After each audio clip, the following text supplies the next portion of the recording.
তাহলে মহাবিশ্ব কি হচ্ছে? সম্প্রসারিত হচ্ছে।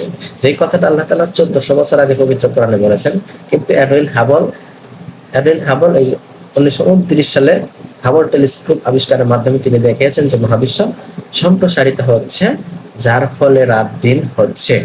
আর পবিত্র কোরআন আল্লাহ তাআলা এই কথাটা বলেছেন 1400 বছর আগে, যে আমি স্বীয় ক্ষমতা বলে আকাশ নির্মাণ করেছি এবং আমি ইহা সম্প্রসারণকারী। আউযু বিল্লাহি মিনাশ শাইতানির রাজিম। বিসমিল্লাহির রহমানির রহিম। বিতাড়িত শয়তান হতে মহান আল্লাহর নিকট আশ্রয় প্রার্থনা করছি। আজকের এই ভিডিওতে আলোচনা করব সূরা আনআমের 1 নম্বর আয়াত, 6 নম্বর সূরা 1 নম্বর আয়াত নিয়ে আলোচনা করার চেষ্টা করব ইনশাআল্লাহ। মহান আল্লাহ তাআলা পবিত্র কোরআনুল কারীমের 6 নম্বর সূরার 1 নম্বর আয়াতে বলেছেন, প্রশংসা আল্লাহর, যিনি জমিন এবং আসমান সমূহ সৃষ্টি করেছেন এবং অন্ধকার ও আলোর উৎপত্তি ঘটিয়েছেন, অন্ধকার এবং আলোর সৃষ্টি করেছেন। তবুও সত্যের দাওয়াত অস্বীকারীরা তাদের রবের সমকক্ষ দাঁড় করাচ্ছে। এখানে আল্লাহ তাআলা বলছেন যে আল্লাহ তাআলা জমিন সৃষ্টি করেছেন এবং আকাশসমূহ সৃষ্টি করেছেন। এই জমিন বলতে আমাদের এই পৃথিবীর জমিন নয়, জমিন বলতে এই মহাবিশ্বে যে গ্যালাক্সি রয়েছে, প্রত্যেকটা গ্যালাক্সি এক একটা জমিন।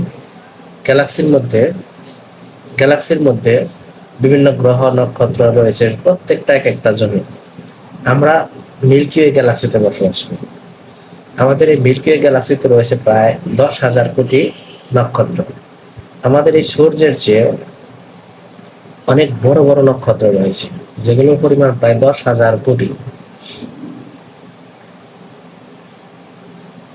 আল্লাহ তাআলা কি করেছেন? অন্ধকার এবং আলো সৃষ্টি করেছেন। আলো না হয় সৃষ্টি করেছেন সূর্য সৃষ্টির মাধ্যমে। অন্ধকার কিভাবে সৃষ্টি করেছেন? অন্ধকারকে সৃষ্টি করা যায় না, আলোর অনুপস্থিতিকেই অন্ধকার বলা হয়। তাহলে আল্লাহ তাআলা এখানে বলছেন আলো এবং অন্ধকারের উদ্ভব ঘটিয়েছেন বা আলো এবং অন্ধকার সৃষ্টি করেছেন। তবু সত্যের দাওয়াত অস্বীকারীরা তার রবের সমকক্ষ দাঁড় করাচ্ছে। এই আয়াতে বিশাল একটা সায়েন্স রয়েছে। অন্ধকার এবং আলোর সৃষ্টি করেছেন, এখানে বিশাল একটা সায়েন্স রয়েছে। এই আলো নিয়ে গবেষণা করেছেন 1827 সালে হেনরিক ওয়েলবার। তিনি আলো নিয়ে অনেক গবেষণা করেছেন। তখন মহাবিশ্ব স্থির। সকল বিজ্ঞানীদের চিন্তা ভাবনা ধারণা ছিল যে মহাবিশ্ব স্ট্যাটিক, মহাবিশ্ব স্থির। তো হিসাব করে দেখা যায় যে এক একটা নক্ষত্র যে পরিমাণ আলো দেয়, তাতে আকাশের উজ্জ্বলতা অসীম হবার কথা। দুপুরের তীব্র রোদের চেয়ে, দুপুরের তীব্র সূর্যালোকের চেয়ে 40,000 গুণ বেশি আলো থাকার কথা। ফলে সম্পূর্ণ আকাশ ঘিঞ্চিমারা নক্ষত্রের মতো উজ্জ্বল হওয়ার কথা। এরপরে প্রশ্ন আসে যে এত আলো যায় কোথায়? এর ফলে 1929 সালে এই প্রশ্নের সমাধান টানেন হচ্ছেন এডউইন হাবল। তিনি প্রমাণ করে দেখিয়েছেন যে অন্যান্য গ্যালাক্সিগুলো আমাদের মিল্কি ওয়ে গ্যালাক্সি থেকে দূরে সরে যাচ্ছে, মহাবিশ্ব ক্রমশ সম্প্রসারিত হচ্ছে। এটা হচ্ছে অলবার প্যারাডক্সের উত্তর।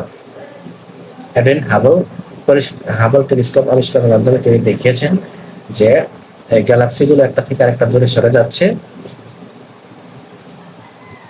সর্বদাই একটা থেকে আরেকটা দূরে চলে যাচ্ছে, এবং এই সর্বদা পেছনে প্রসারিত হওয়ার ফলেই অন্যান্য গ্যালাক্সির নক্ষত্র হতে আসা আলো আমাদের এই পৃথিবীতে আসতে ব্যর্থ হচ্ছে এবং রাত দিন হচ্ছে। আমরা তো সিম্পলি ভাবে জানি যে পৃথিবী ঘুরে, সূর্য আলো দেয়, পৃথিবী ঘুরে, এই কারণে রাত দিন হয়। কিন্তু আমরা তো এটাও জানি যে আমাদের যে মিল্কি ওয়ে গ্যালাক্সি, এই গ্যালাক্সিতে আছে প্রায় 10,000 কোটি নক্ষত্র।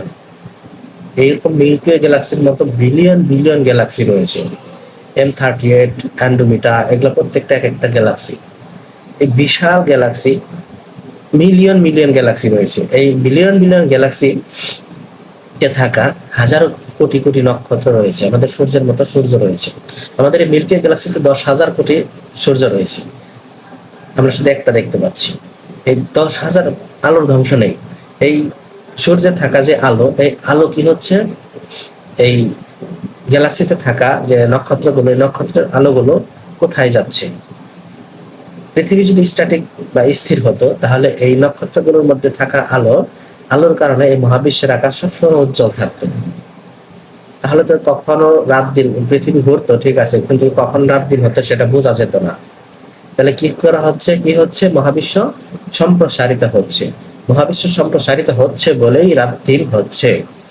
মহাবিশ্ব যদি সম্প্রসারিত না হতো তাহলে রাত দিন হতো না।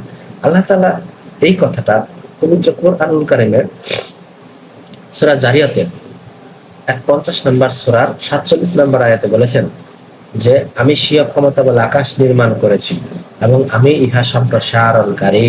সুবহানাল্লাহ। তাহলে মহাবিশ্ব কি হচ্ছে? সম্প্রসারিত হচ্ছে। যেই কথাটা আল্লাহ তাআলা 1400 বছর আগে পবিত্র কোরআনে বলেছেন, কিন্তু এডউইন হাবল এই 1929 সালে হাবল টেলিস্কোপ আবিষ্কারের মাধ্যমে তিনি দেখিয়েছেন যে মহাবিশ্ব সম্প্রসারিত হচ্ছে, যার ফলে রাত দিন হচ্ছে। আর পবিত্র কোরআন আল্লাহ তাআলা এই কথাটা বলেছেন 1400 বছর আগে যে আমি স্বীয় ক্ষমতা বলে আকাশ নির্মাণ করেছি এবং আমি ইহা সম্প্রসারণকারী। আরো বলেছেন এই এডউইন হাবল যেমন বলেছেন যে অন্যান্য গ্যালাক্সিগুলো আমাদের মিল্কি ওয়ে গ্যালাক্সি থেকে দূরে সরে যাচ্ছে। এই কথাটা আল্লাহ তাআলা পবিত্র কোরআনের 81 নম্বর সূরার 15 নম্বর আয়াতে বলেছেন যে আমি শপথ করি সেসব নক্ষত্রগুলোর যারা পশ্চাতে সরে যায়। নক্ষত্রগুলো কি হচ্ছে? একটা থেকে আরেকটা পশ্চাতে সরে যাচ্ছে। নক্ষত্রগুলো সরে যাচ্ছে মানে নক্ষত্রগুলো কোথায় থাকে? শূন্য আকাশে কোনো নক্ষত্র থাকে না। নক্ষত্রগুলো বা সূর্য গুলো এগুলো এক একটা গ্যালাক্সিতে থাকে, প্রত্যেকেই গ্যালাক্সিতে থাকে। তার মানে এই কি বলছে আল্লাহ যে এই সূরা আত-তাকবীরের 81 নম্বর সূরা 15 নম্বর আয়াতে বলেছেন যে আমি শপথ করি সেসব নক্ষত্রের যারা পশ্চাতে সরে যায়, তার মানে গ্যালাক্সিগুলো, এই গ্যালাক্সিতে থাকা নক্ষত্রগুলো একটা থেকে আরেকটা পশ্চাতে সরে যাচ্ছে এবং এটা কি হচ্ছে? অদৃশ্য হয়ে যাচ্ছে। মহাবিশ্ব সম্প্রসারিত হচ্ছে আর সেটা কি হচ্ছে? আস্তে আস্তে পশ্চাতে সরে যাচ্ছে, যার ফলে কি হচ্ছে? আল্লাহ তাআলা এই সূরা তাকবীরের সূরা তাকবীরের 81 নম্বর সূরার এই 6 নম্বর আয়াতে বলেছেন শপথ নিশাবসান এবং প্রভাত আগমনকালে, মানে এইভাবেই রাত হচ্ছে এবং দিন হচ্ছে। সুবহানাল্লাহ। তাহলে এই আয়াত আল্লাহ তাআলা কি বলেছেন? আল্লাহ তাআলা এই সূরা আনআমের 1 নম্বর আয়াতে বলেছেন প্রশংসা তার, এই আল্লাহর, যে আল্লাহ তাআলা এই জমিন সৃষ্টি করেছেন। জমিন বলতে আমরা পৃথিবী বুঝি তা না, পৃথিবী শুধু জমিন না, এই মহাবিশ্বে যত গ্যালাক্সি রয়েছে, যত গ্রহ উপগ্রহ রয়েছে, প্রত্যেকটাই জমিন। গ্যালাক্সিগুলো এক একটা জমিন। বিলিয়ন বিলিয়ন গ্যালাক্সি রয়েছে। এই গ্যালাক্সির শপথ করছেন আল্লাহ তাআলা, যে শপথ সকল প্রশংসায় আল্লাহর, যিনি এই জমিন এবং এই আকাশ সমূহ সৃষ্টি করেছেন এবং অন্ধকার ও আলোর সৃষ্টি করেছেন, অন্ধকার ও আলোর উদ্ভব ঘটিয়েছেন। তারপরে এই গ্যালাক্সির মধ্যে কি হয়েছে? গ্যালাক্সির মধ্যে হচ্ছে চন্দ্র, সূর্য সৃষ্টি করেছেন, এই নক্ষত্রগুলো সৃষ্টি করেছেন, যার ফলে আলোর উদ্ভব হয়েছে এবং অন্ধকারকে সৃষ্টি করেছেন তিনি কি করে? এই আকাশকে সম্প্রসারণ করে, আকাশকে তিনি সম্প্রসারিত করছেন। আল্লাহ তাআলা এখানে এই কথাটাই বলছেন যে তিনি তবু এই সত্যের দাওয়াত অস্বীকারীরা কি করবে না? তাদের ভাবে সমকক্ষ দাঁড় করাচ্ছে। আল্লাহ তাআলা কি করছেন? যে তিনি এই জমিন সমূহ সৃষ্টি করেছেন, প্রত্যেকটা গ্যালাক্সি সৃষ্টি করেছেন, প্রত্যেকটা গ্যালাক্সিতে থাকা গ্রহ নক্ষত্রগুলো সবকিছু তিনি সৃষ্টি করেছেন এবং শুধু তাই করেননি, এবং এই মহাবিশ্বকে সম্প্রসারিত করেছেন, যার ফলে এই রাত অন্ধকারের সৃষ্টি করেছেন। মহাবিশ্ব সম্প্রসারিত হচ্ছে, যার ফলে আমাদের এই পৃথিবীও ঘুরছে, সূর্যে থাকা আলো কি হচ্ছে? এক পাশ আমাদের অন্ধকার হচ্ছে আর এক পাশ দিন হচ্ছে।